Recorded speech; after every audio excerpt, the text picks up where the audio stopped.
It has been a year since Donald Trump's tax bill was written into law, and we now have an idea of how successful or unsuccessful those tax cuts for the wealthy have been. Now, if you can recall, right before passing the legislation, Donald Trump made all sorts of arguments about who these tax cuts would benefit. In fact, let me refresh your memory. I don't think we're going to have to do much selling. I think the corporations that are giving billions and billions of dollars away to their workers, and many more are coming, I think that's really what's selling this, maybe better than anybody could, including myself. But I think come February, when they open their checks and they see, wow, what happened? I have a lot more money in here. I think that's really going to be something very special. So Republicans attempted to sell this as a tax cut for the middle class and working class, but of course people did not buy that argument. In fact, even before this legislation was passed into law, it had a very low approval rating. And afterwards, when most Americans realized that they weren't getting a massive tax cut, the approval rating for the bill or the law actually went down further. But with that said, we actually have analytics now. We have real numbers to see how much Americans saved in their taxes or how much they received in wage increases or bonuses a year later. So let's give you the numbers. Oh, this should be stunning. Oh yeah, we're really rolling in the dough. In the past 12 months, cash bonuses only gave workers an extra 2 cents in average hourly compensation when adjusted for inflation. So inflation is an important part of this issue, because I think people will see, oh look, wages have gone up 2%, but then inflation has gone up 1.9%. I'm giving you theoretical, right? But if that's what's going on with inflation, you're actually not seeing much in take-home pay, right? The cost of living has gone up. Now, let's give you some more. Not enough money from the tax cuts has trickled down to employees. Really? Trickle-down economics doesn't work. Well, color me surprised. Yeah, but it's so insulting for anyone to think that selling us this idea of the rich trickling on us is okay. No, but that's why I get frustrated with the mainstream media. I mean, it's been 40 years. No one wanted to point out that trickle-down economics is them trickling on us. I mean, even if you take out the reference to trickling, right? Like, the idea is offensive in and of itself. We will give everything to the rich and some of it will seep down to you, not very much. Just a trickle, okay? That's all that's gonna, and they took that as a legitimate political theory and economic theory. Like, oh, of course, if you give everything to the rich, eventually the middle class will get a tiny amount. That's a wonderful economic theory. I bet that's really popular. No, they helped them with that facade and that ruse. But now it's catching up with them. Nobody's buying this. That's why the tax cuts didn't work during the elections and the Republicans got routed. At the end of the day, people know if they're getting paid or not. 2 cents. 2 cents, but we got more data for you guys. Right, so it's hard to pin down how much these big corporations or companies trickle down on their employees, because they don't have to report any of that, which I think is also a flaw in this type of law, right? Because the whole idea was, oh, it's gonna be tax reform. We're gonna close loopholes, which they did not do, right? Corporate tax loopholes are very much still in place. The only types of deductions Trump's tax cuts got rid of were deductions that benefited the middle class. So for instance, if you live in a blue state, like let's say California, and you pay state taxes, you can no longer deduct those state taxes from your federal taxes. And that was very much a punitive measure by Trump and congressional Republicans. That was abundantly clear. But from what we do know, from what little reporting that we do have, about 4.4% of US workers got a wage increase or bonus as a result of the tax bill. So the 2 cents is on the bonuses. The 4.4% is both bonuses and wage increases. That's it. I mean, you know what, to be fair, trickle down is actually an accurate term. I mean, they kept almost all of it, and 4.4% trickled down on you. And so now we're gonna show you how much they kept in a minute. Yes. Now, what did they do with their tax savings? Well, US corporations have announced spending $1 trillion on stock buybacks so far this year.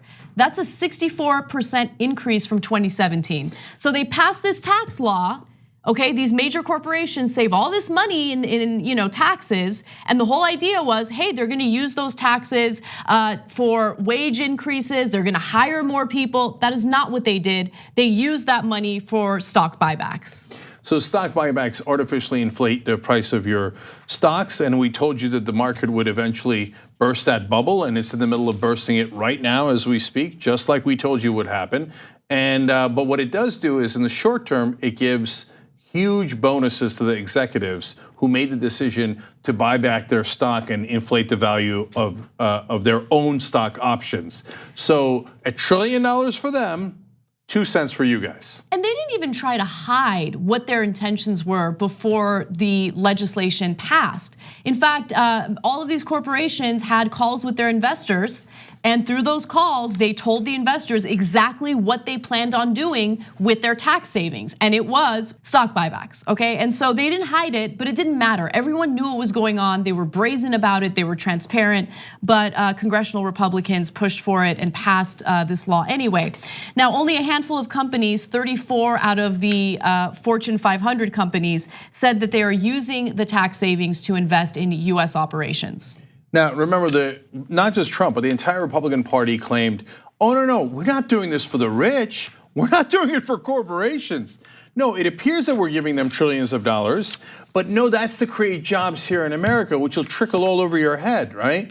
And it turns out 466 of them were like, no, we're not creating any jobs.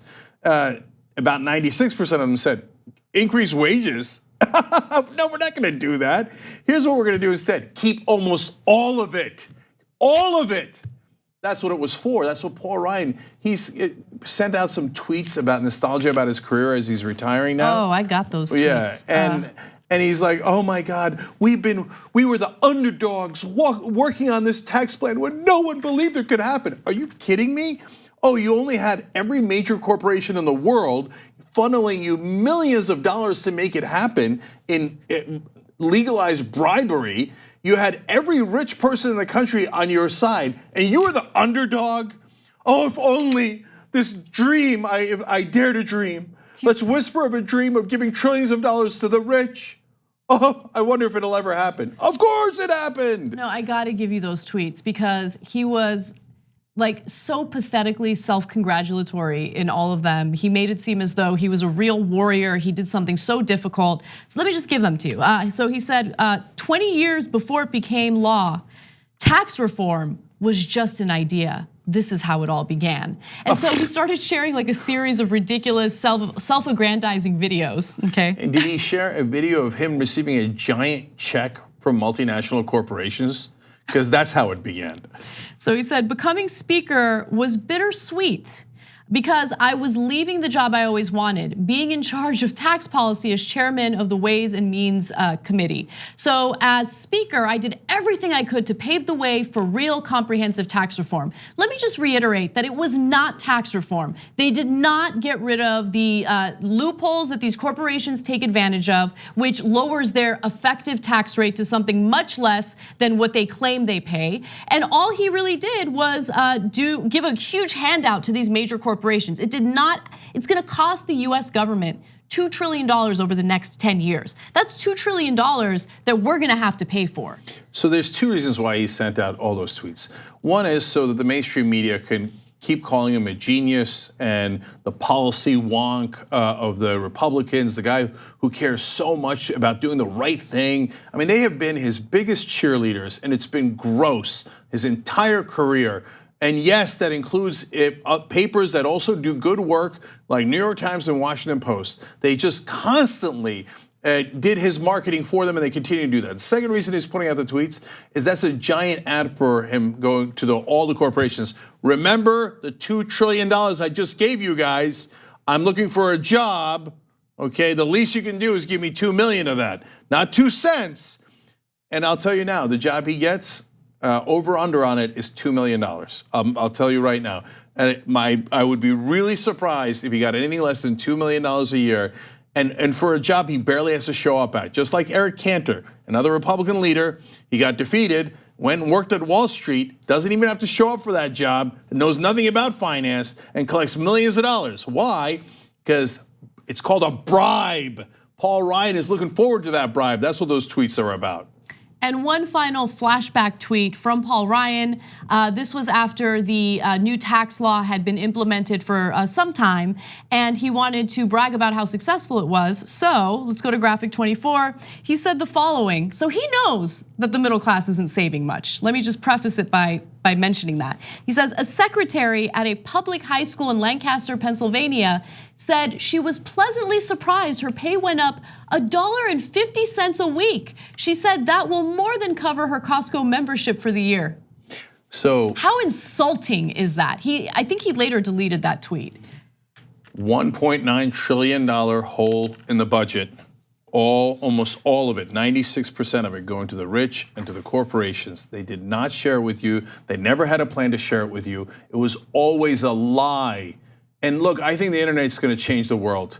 So unfortunately, the mainstream media never called Paul Ryan what he was, never called the Republican Party what they are. They work for the rich, they get bribed by the rich and by corporations on a regular basis. Yes, the system has legalized those bribes and called them campaign contributions and independent expenditures, but they are bribes and they are corruption. And Paul Ryan is one of the most corrupt politicians of my lifetime. Sorry, mainstream media, we're actually telling it like it is. We're doing your job for you, and those are the realities. So they gave about and $1 trillion of stock buybacks, and the average American worker got 2 cents in bonuses, 2 cents. That is Republican values defined. The rest of the media won't tell you because they're afraid of the Republican Party and offending their very delicate sensibilities. All right, I got an idea for you guys. Just give them a trigger warning before you tell the truth. But at least do your job and tell the truth. Like what you see? Click the subscribe button below and don't forget to ring the bell to never miss another video from the Young Turks.